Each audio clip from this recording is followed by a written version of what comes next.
How to do slow motion in Reelshot. Want to add slow motion to your clips? Here's how to do slow motion in Reelshot. Open your pause it and tap the clip you want to slow down. Tap edit and find the speed control.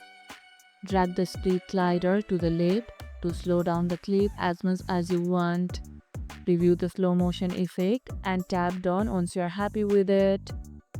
Adjust audio clips around it to match your video flow. Do you like slow motion for dramatic scenes or fun moments? Let us know about it in the comments below. Slow motion works based on short clips to keep viewers engaged.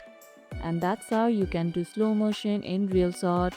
And if this video helped, hit the like button, share it, subscribe, and leave a comment.